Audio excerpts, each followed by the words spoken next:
Hello, and welcome to Financial Fluence. Today, I'm going to show you 13 things you need to do before retiring. You're not alone in looking forward to retirement. Every employee aspires to retire and live a life of independence and flexibility. Your financial account may disagree with you, even if you're ready to retire. Some people retire with less than $100,000 in savings, so you'll need to plan ahead to ensure a comfortable and worry-free retirement. So before you retire, make sure you go over this checklist to get you started on the road to a good retirement.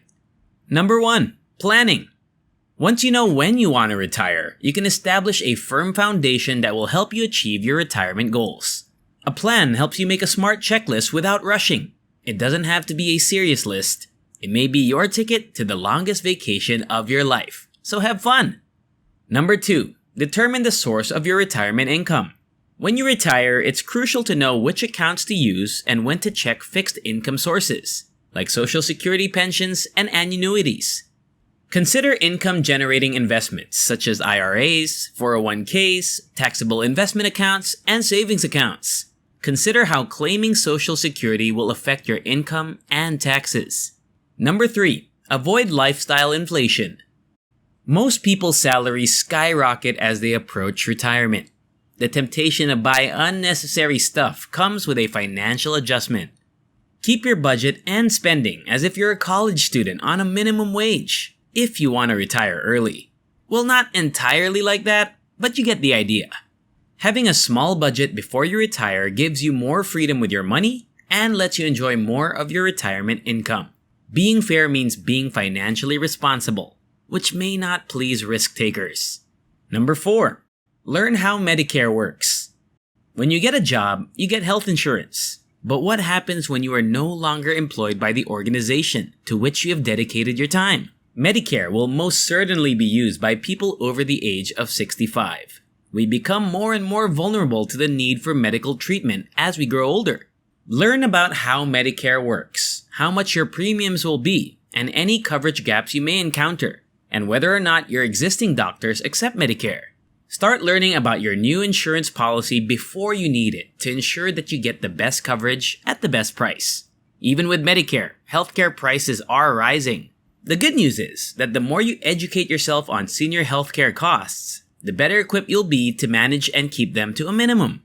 Along these lines, it pays to look into long-term care insurance, which can help defray some of the astronomical costs seniors face when they need nursing homes or assisted living care.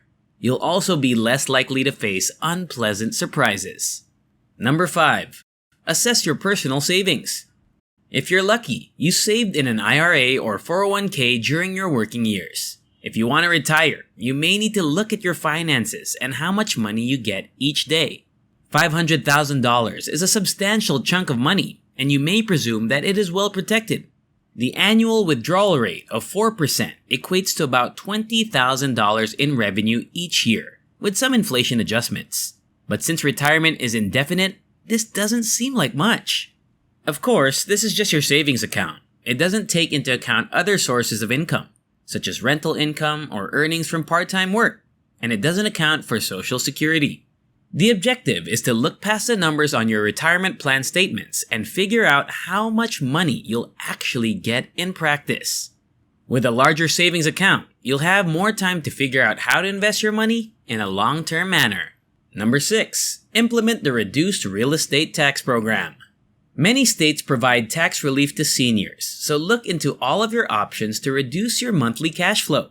According to alarming statistics, many elderly people lose their homes because they are unable to pay their real property taxes, which in some circumstances are less than $1,000. Number 7. Map out a retirement budget. Following a budget and tracking spending is a good habit to have. Your expenses may change once you quit working. On the downside, you may spend more money on leisure as you'll have more spare time. Before quitting, create a new budget.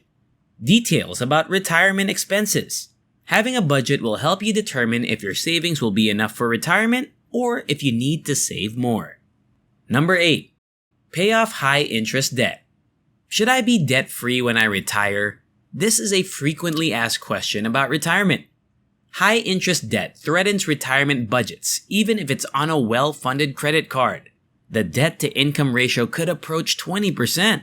In fact, paying off high interest debt is seen as one of the most important priorities.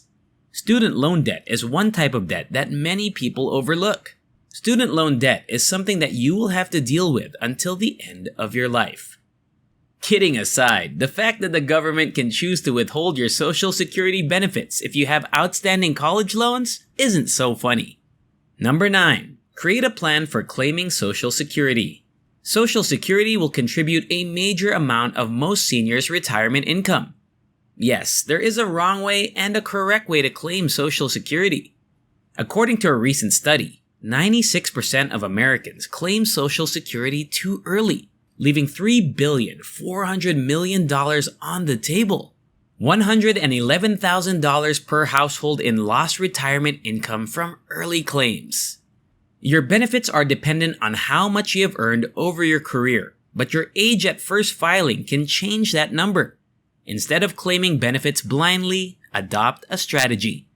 At full retirement age, you'll get the full monthly benefit based on your employment history. If you wait past full retirement age, your benefits will increase. But if you file early, you'll get your money sooner. No filing is right or wrong, but you should know your complete retirement age and the ramifications of claiming benefits early. When will you start getting Social Security? Do you need retirement money soon? Or wait? Learn how additional types of retirement income can affect the taxability of your Social Security benefits. Number 10. Figure out what you'll do with your time. Having endless spare time may sound attractive. Once you're there, reality may hit hard. It's hard to move from a full-time job schedule to no structure, which is why many recently retired people develop depression. Plan out exactly how you'll spend your days to avoid depression caused by being alone and not having a sense of purpose. Consider what you'll find satisfying in retirement. Plan according to your income. You could golf twice a week and travel once a month. You'll need an alternative plan if your finances can't support that lifestyle. Join meetups to network, enjoy fun activities, and volunteer with relevant charities while mastering and perfecting hobbies or even starting a business. Retirement has stages. Plan how you'll spend the first 2 years after leaving work and what you may do later. Number 11. Plan your timing with your partner. Unprepared spouses will find retirement tough. Retirement can make a person feel lonely and dependent on their partner. This can cause marital tension. It's fun to imagine retiring together and traveling or doing laps. Staggering retirement keeps more of your money invested. You also have employer-provided benefits. Medical coverage alone could be important. Number 12. Consolidate financial accounts. It's far easier to keep track of your investment earnings if you have as few accounts as possible. To make record keeping and cash flow tracking easier, financial consultants recommend merging financial accounts. However, as you prepare for retirement, they advise you to think about the tax implications before making any decisions, such as selling stocks or mutual funds. Number 13. Reduce your portfolio's risk profile. The worst moment to take a loss in your portfolio is immediately before retirement, as it will have a direct impact on how much money you can live on in retirement. If you don't manage your risk profile and alter your portfolio properly, you could find yourself working an extra 2 to 4 years after retiring. And that's all. Thank you for watching. I sincerely hope you enjoyed it and got something out of it. And if you enjoy similar content, check out my other videos. And if you like them, hit the like button, subscribe to the channel, and turn on the notification bell. If you have any questions, feel free to leave a comment down below. And I'll see you in the next video.